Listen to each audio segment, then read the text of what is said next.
এবার এই যে চা খাচ্ছি, চাটা খেয়ে আজকে পুজো আছে সোমবার।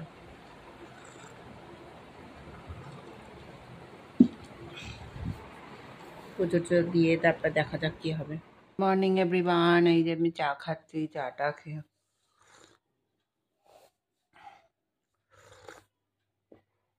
বাজারে যাব, বাজার টাজার করে দেখি কি আনা যায়। এটা আদা দিয়েছি, একটু রসুন দেবো বেটে, একটু লবণ দেবো এখানে, লবণ, হলুদ গুঁড়ো,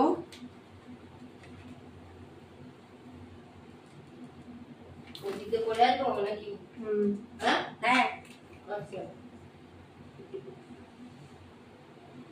লঙ্কা গুঁড়ো,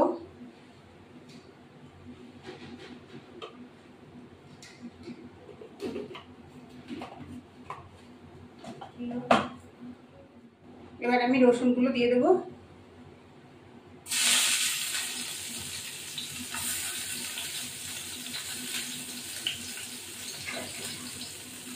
একটু কালো জিরে দেবো ছিটিয়ে,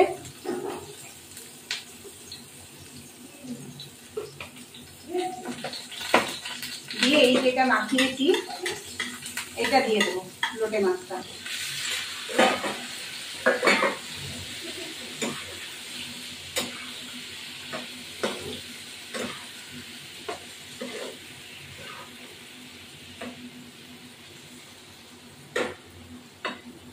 এবার আমি ঢেকে দেবো। তেল দেয় অনেকটা লাগে, তেল সর্ষের নেই, সাদা তেলে দিচ্ছি। এবার এটা ঢেকে দেবো, ব্যাস এটা হতে থাকুক। এবার আমি ধনেপাতাটা দেবো,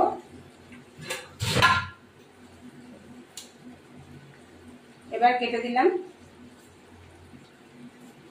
এই যে ধনেপাতাটা কেটে দিচ্ছি। গোটা গোটা একটি মাছ থাকবে, বেশ ভালো লাগে খেতে।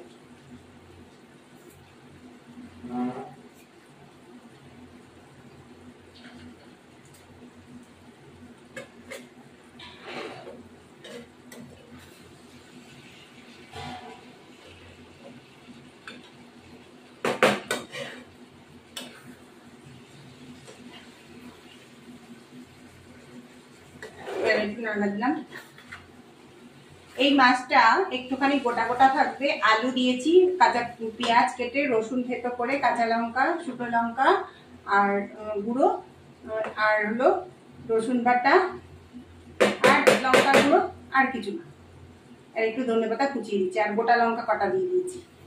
এবার আমার হয়ে গেছে, এটা নামিয়ে দেবো। লবণ হলুদ তো দিতেই হয়। আমার এই ভিডিওটি ভালো লাগলে লাইক শেয়ার সাবস্ক্রাইব করবেন, বেল আইকনটা প্রেস করবেন, নতুন বন্ধু পুরনো বন্ধু দেখবেন। এই আমার লোটে মাছটা আমার হয়ে গেল। কাঁচা ধনেপাতা দিয়ে দিয়েছি, এবার নামিয়ে দেবো।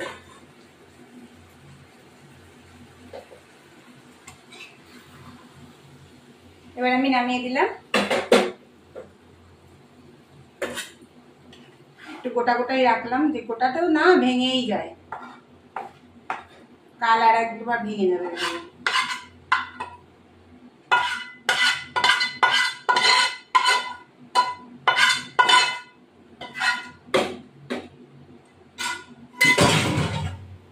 এই হলো আমার লোটে মাছের চচ্চড়ি।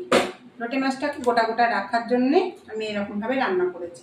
দেখুন, মাঝখান দিয়ে টুকরো করে রান্না। আবার নেক্সট, এই আমার মাছ, শাক ভাজা, এই শাক ভাজা, উচ্ছে ভাজা, এই যে উচ্ছে ভাজা, এই উচ্ছে ভাজা দিয়ে ভাত খাচ্ছি।